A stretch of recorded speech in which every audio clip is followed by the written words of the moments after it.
तो हम लोगों ने ऑल्टरनेटिंग करंट में ऑल्टरनेटिंग करंट कैसे प्रोड्यूस होती है और ऑल्टरनेटिंग करंट में साइन कर्व का जो शेप हमको दिखाया जाता है वो कैसे मिलता है वो समझा था।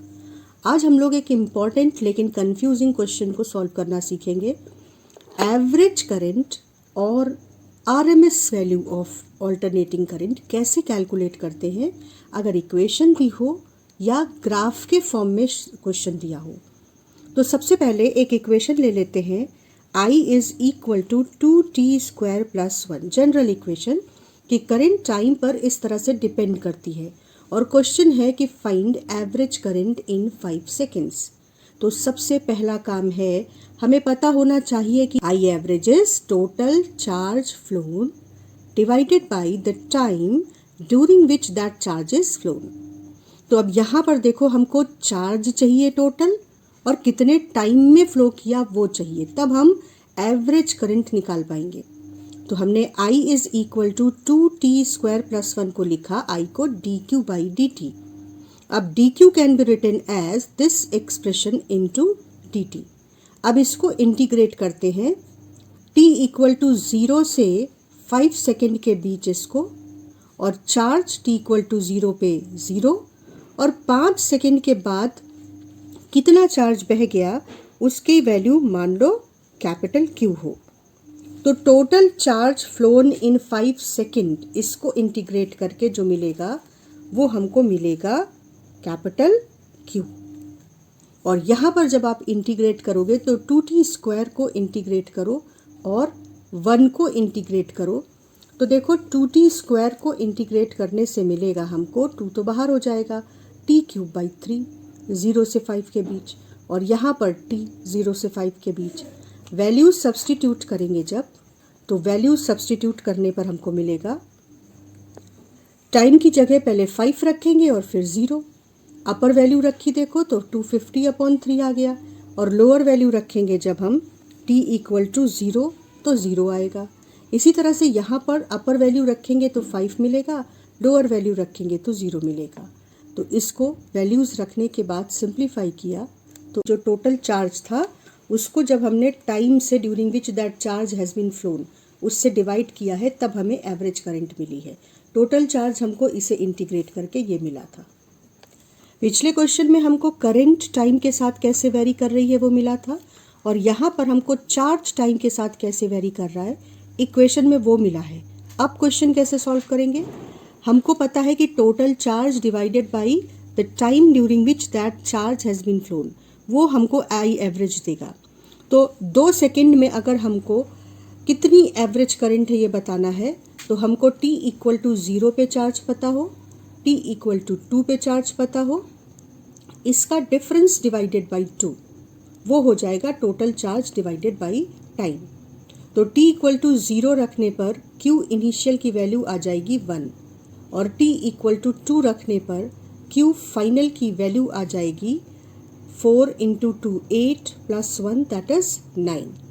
तो q final minus q initial करेंगे तो 9 माइनस 1, और कितने टाइम में ये चार्ज फ्लो किया 2 सेकेंड। तो हमारा एवरेज करंट आ गया 4 एम्पियर। अब आ जाते हैं क्वेश्चन जब ग्राफ के फॉर्म में दिया हो तो एवरेज करंट कैसे निकालेंगे या आरएमएस वैल्यू कैसे निकालेंगे। एवरेज करंट मतलब total charge divided by time, RMS का मतलब स्क्वायर का एवरेज लो और फिर उसका अंडर रूट मीन स्क्वायर। तो पहला क्वेश्चन लेते हैं, एक स्क्वायर ग्राफ मिला हुआ है हमको। करंट ये पीक वैल्यू यहाँ से इस लोअर वैल्यू पर जाती है, फिर ऊपर इस वैल्यू पर, और इस तरीके से ऑल्टरनेटली अपनी मैग्नीट्यूड और डायरेक्शन को बदल रही है। और क्वेश्चन है find average current for half cycle, for 1 complete cycle, and find root mean square value of current. अब देखो एवरेज करंट हमको कैसे मिलेगी, total charge flown upon time. तो टोटल चार्ज फ्लोन कितना है इसको थोड़ा सा समझना है। देखो अगर करंट टाइम के साथ इस तरह से वेरी कर रही है कि उसकी वैल्यू हर पॉइंट पर चेंज हो रही है लगातार, तो हम किसी एक इंस्टेंट पर उसकी टाइम को बहुत छोटे dt टाइम में उसकी वैल्यू को ले लेते हैं इंस्टेंटेनियस वैल्यू ऑफ करंट, और instantaneous value of current which is flowing for very short interval dt, instantaneous value को अगर आप इस टाइम ड्यूरेशन से मल्टीप्लाई करो तो इस छोटे टाइम इंटरवल में कितना चार्ज फ्लो कर गया वो पता चलता है। ग्राफ और dt टाइम के बीच जो एरिया कवर्ड है वही तो I इंटू डी टी होगा, I instantaneous value I into d t. तो area covered by the graph and dt time interval will give you charge flown during this time. तो dt time में जो charge flow किया dq that is I dt।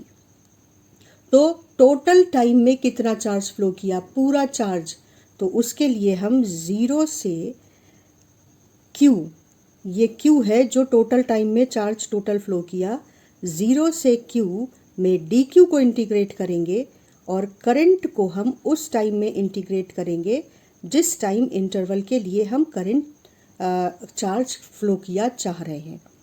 तो इसे integrate करने पर हमको उस टाइम इंटरवल के टोटल चार्ज की वैल्यू पता चलेगी।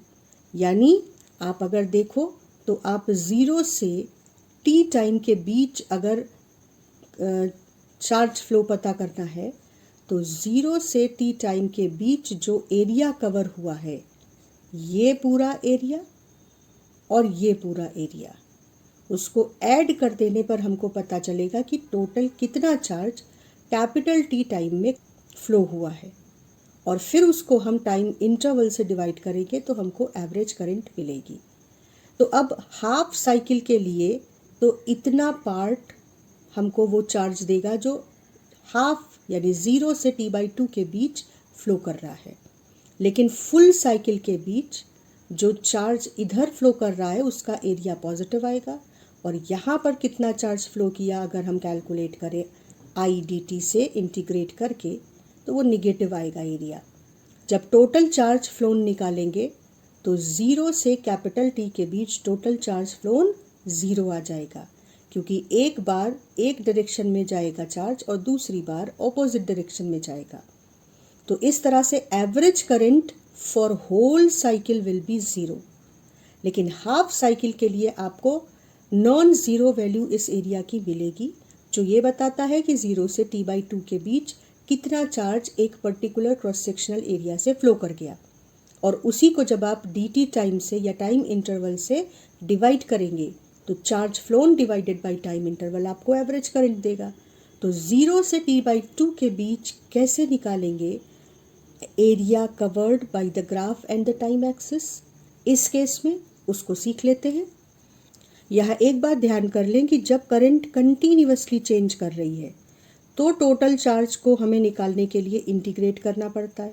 लेकिन अगर करंट कांस्टेंट हो dt टाइम में या 0 से t/2 टाइम में तो हमको सिंपली करंट की कांस्टेंट वैल्यू को टाइम से मल्टीप्लाई कर देने पर ही area covered by the graph and the time axis मिल जाएगा, जैसे कि अभी हमारे क्वेश्चन में है। तो area covered by this graph and the time axis is this one for half cycle, that is 0 to 1 second.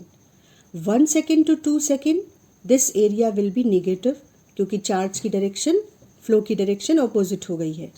तो फुल हाफ साइकिल के लिए 2 सेकेंड के लिए total charge phloem is 0, so average current is also 0।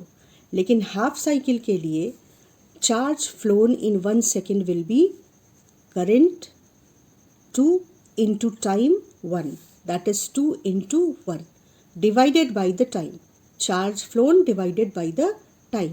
So 2 ampere will be average current for half cycle, while for full cycle the average current will be 0, क्योंकि charge phloem 0 है। Net charge phloem जब हम calculate करेंगे तो इन दोनों का सम 0 आएगा, तो नेट चार्ज 0 है, इसलिए average current for full cycle 0 है। अब आ जाते हैं रूट मीन स्क्वायर। पहले स्क्वायर के एवरेज निकालनी है, फिर उसका अंडर रूट निकालना है। तो अगर हम सिर्फ करंट का एवरेज निकाल रहे थे तो हम instantaneous current into time during which that current phloem, इससे हमको टोटल चार्ज फ्लोन मिल रहा था। इंटीग्रेशन कर रहे थे अगर कंटिन्यूअसली आई की वैल्यू चेंज कर रही थी, लेकिन यहाँ पर क्योंकि करंट की वैल्यू 1 सेकेंड के लिए कांस्टेंट है, that is the half cycle, और हमको स्क्वायर का एवरेज चाहिए, तो हम आई स्क्वायर इंटू टाइम करेंगे instead of I into time. तो अगर हम ग्राफ को देखें तो 1 सेकेंड में 2 एम्पियर करंट फ्लो करती है, तो 2 इंटू 1 इज चार्ज फ्लोन। तो 2 स्क्वायर इंटू 1 को जब हम टाइम 1 से डिवाइड कर देंगे तो हमको स्क्वायर का मीन मिल जाएगा, और फिर हम स्क्वायर के मीन को सिर्फ मीन स्क्वायर करंट कहेंगे, स्क्वायर के एवरेज को मीन स्क्वायर करंट कहेंगे। तो रूट मीन स्क्वायर क्या हो जाएगा, आरएमएस वैल्यू, ये है मीन स्क्वायर, तो आई आर एम एस हो जाएगा, जो मीन स्क्वायर आई है करंट की वैल्यू, उसका under root, that is 2 ampere. ये है आरएमएस करंट का कॉन्सेप्ट। अगला क्वेश्चन देखते हैं तो और क्लियर होगी बात। अब यहाँ पर देखो, हमें फिर से हाफ साइकिल, 1 साइकिल, उसके लिए एवरेज करंट चाहिए और आरएमएस वैल्यू चाहिए फॉर फुल साइकिल। तो करंट फॉर हाफ साइकिल के लिए एवरेज करंट का ये साइन है, देखो। तो क्योंकि यहाँ पर कंटिन्यूअसली करंट की वैल्यू चेंज हो रही है, तो अब हमको इंस्टेंटेनियस करंट आई किसी बहुत छोटे टाइम इंटरवल dt के लिए करंट की वैल्यू को dt से मल्टीप्लाई करना होगा, तो हमको ये छोटा सा एरिया मिलेगा। फिर उस एरिया को जब 0 से 1 सेकेंड के बीच हम इंटीग्रेट करेंगे तो हमको ये पूरा एरिया मिलेगा, जो ये ग्राफ टाइम एक्सिस से कवर कर रहा है। ये जो टोटल एरिया है वो क्या है, करंट की वैल्यू और dt यानी टाइम का मल्टीप्लिकेशन, मतलब एरिया एक्चुअली आपको दे रहा है charge phloem through a cross sectional area in 1 second और t/2 टाइम। तो हम टोटल एरिया कितना है पहले वो देख लेते हैं फॉर हाफ साइकिल। तो टोटल एरिया, ये शेडेड पार्ट है और ये शेडेड पार्ट एक ट्रायंगल है। तो चार्ज फ्लोन निकालने के लिए एक्चुअली हमको ट्रायंगल का एरिया पता करना है, और ट्रायंगल का एरिया होता है 1/2 बेस इनटू हाइट। तो 1/2 बेस है टाइम 1 सेकेंड और हाइट दे रहा है करंट 2 एम्पियर। तो हमने सबसे पहले total charge flown in half time period, that is area covered by the graph and time axis, वो निकाल लिया, half into base into height divided by the time interval. ये चार्ज 1 सेकेंड में निकाला है, कितना फ्लो किया, तो हमारी आंसर आ गई average value for half cycle 1 ampere. For full cycle, charge flown in half time period is in one direction, charge flown in next half is in opposite direction। तो अगर हम इन दोनों एरिया को calculate करेंगे तो इनके sign opposite आएंगे। तो total charge flown in 1 time period will become 0, so average current will also become 0। तो average current for complete cycle will become 0। अब आता है सवाल आरएमएस वैल्यू का। तो मीन स्क्वायर कैसे निकालेंगे, आई स्क्वायर फॉर dt टाइम, आई का स्क्वायर कंसीडर किया, dt टाइम इंटरवल में आई करंट फ्लो कर रही है, तो आई इंटू dt हो जाता है charge flown in dt time. अगर हमें मीन स्क्वायर का मीन निकालना है तो हम आई की जगह आई स्क्वायर को dt से मल्टीप्लाई करेंगे, और उसके बाद अगर हम उसको 0 से t टाइम के लिए इंटीग्रेट कर देंगे और उसके बाद उसको अगर उस टाइम इंटरवल से डिवाइड कर देंगे तो charge phloem divided by time हमें एवरेज वैल्यू मिलेगी। लेकिन क्योंकि आई स्क्वायर को dt से मल्टीप्लाई किया है तो स्क्वायर का मीन मिलेगा। तो इसको फॉलो करेंगे तो हम यहाँ पर इस एरिया को पहले निकालते हैं, और इस एरिया को निकालने के लिए अब हम 1/2 बेस इंटू हाइट नहीं कर सकते, हमको क्या चाहिए यहाँ पर वैल्यू, आई स्क्वायर dt। तो पहले हमको आई की इक्वेशन निकालनी होगी कि आखिर करंट टाइम पर इस ग्राफ के थ्रू किस इक्वेशन से रिप्रेजेंट हो रही है। तो उसके लिए देखो ये स्ट्रेट लाइन है, यानी y is equal to mx इसको रिप्रेजेंट करेगा। तो y is equal to m मतलब स्लोप, और स्लोप क्या होता है? Change in y divided by change in x।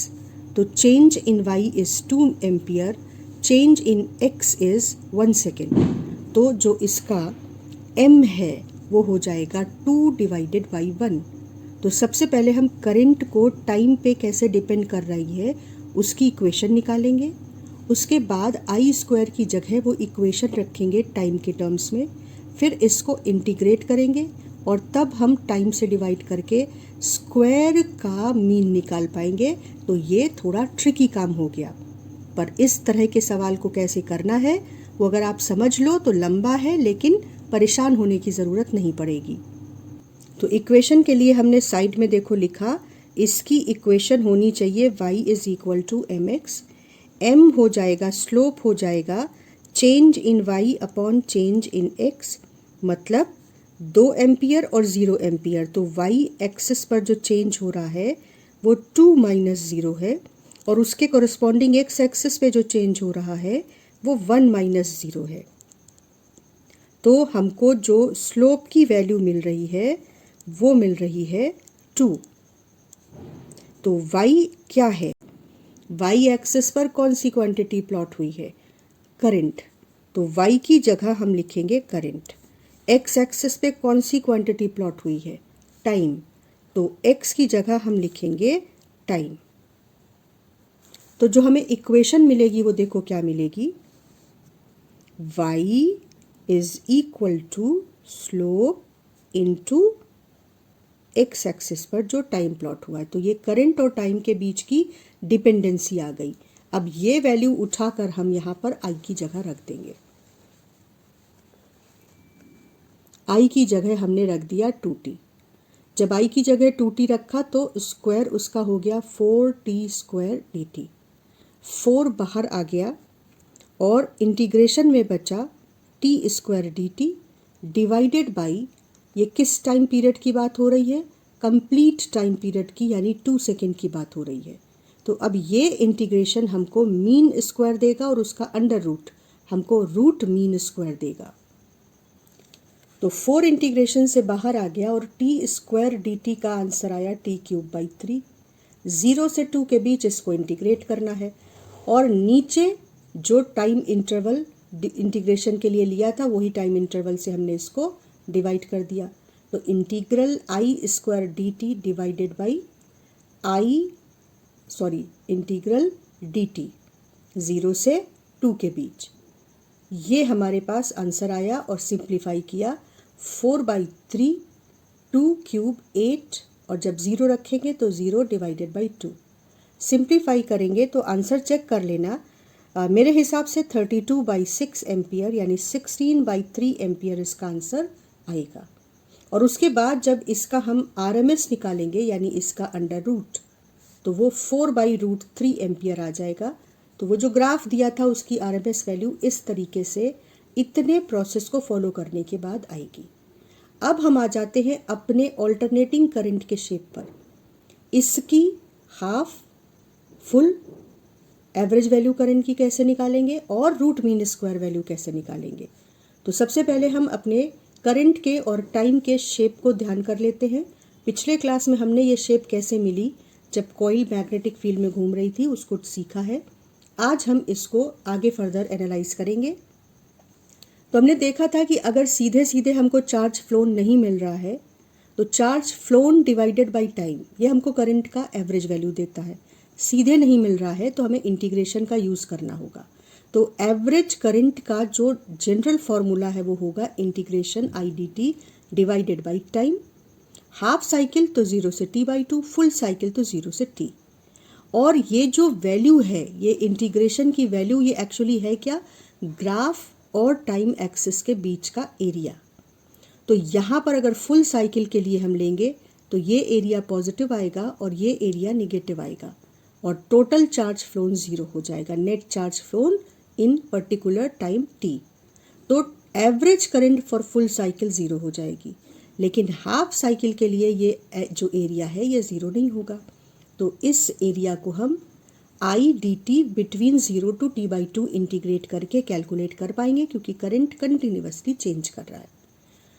तो जब हम आई की जगह इसकी टाइम पर जो डिपेंड करने वाली इक्वेशन है वो रखेंगे, तो हमको ये I naught sine omega t d t मिल जाएगा, और ये जो टाइम इंटरवल है वो t/2 है, तो उससे हम डिवाइड करेंगे नीचे। आई नॉट को बाहर कर देंगे तो integral sign omega t d T को हम इंटीग्रेट करेंगे, तो ये आ जाएगा minus cos omega T divided by omega. अब 0 से t/2 के बीच इंटीग्रेट करके अपर और लोअर वैल्यूज़ रखेंगे तो सिंप्लीफाई होकर हमको ये एक्सप्रेशन मिलेगा, जिसमें से cos 0 भी 1 हो जाएगा और पहला एक्सप्रेशन भी 1 हो जाएगा।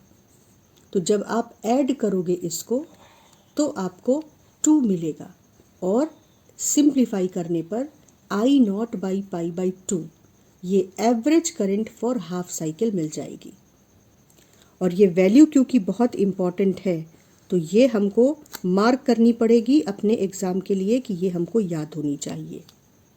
इसे पूछे जाने की प्रोबेबिलिटी बहुत ज़्यादा है कि average current for half cycle is I naught by pi by 2, average current for full cycle याद रखो 0। अब रूट मीन स्क्वायर वैल्यू, तो याद रखो रूट मीन स्क्वायर वैल्यू के लिए आपको आई स्क्वायर डी टी, आई और टी के बीच ग्राफ है, आपको आई की इक्वेशन यहाँ पर रख कर टाइम के टर्म्स में आई स्क्वायर डी टी उस टाइम इंटरवल फुल साइकिल के लिए इंटीग्रेट करना होगा और डिवाइडेड बाई टाइम पीरियड। तो जब आप आई की जगह उसकी वैल्यू रखेंगे तो साइन स्क्वायर ओमेगा टी को सिंप्लीफाई करने और इंटीग्रेट करने के लिए तुम्हें इसकी जगह पर 1 माइनस कॉस 2 ओमेगा टी रखना पड़ेगा। आई नॉट स्क्वायर तो बाहर हो जाएगा और ये टी भी इसके साथ रहेगा। इसकी जगह जब आप ये वैल्यू रखोगे तो 1/2 को अलग से इंटीग्रेट करो और कॉस 2 ओमेगा टी बाई 2 को अलग से इंटीग्रेट करो। तो जब 1/2 को इंटीग्रेट करोगे तो t/2 आ जाएगा, और जब cos 2 ओमेगा टी अपॉन 2 को 0 से t के बीच इंटीग्रेट करेंगे तो cos थीटा की एक फुल साइकिल के लिए एवरेज वैल्यू जो यहाँ आ रही है वो 0 होती है। इसको सॉल्व करके देख सकते हो, 0 ही आएगा। तो अब इसका जो सिंप्लीफाई करने पर हमको mean square value, mean of square value वो आएगी आई नॉट स्क्वायर बाई 2, और इसका अंडर रूट कर देंगे तो आरएमएस वैल्यू आ जाएगी आई नॉट अपॉन रूट 2। और ये भी बहुत इम्पॉर्टेंट है, न्यूमेरिकल भी पूछा जाएगा और सिंपली वैल्यू भी पूछी जा सकती है। तो हमने ऑल्टरनेटिंग करंट के सभी पार्ट्स को छोटे छोटे इम्पॉर्टेंट हिस्सों में बांट लिया है। ये ऑल्टरनेटिंग करंट का तीसरा क्लास था, और इसमें हमने average current through half cycle, through full cycle और रूट मीन स्क्वायर करंट कैसे निकालेंगे, अगर ग्राफ दिया हो, अगर इक्वेशन दिया हो, वो सीखा।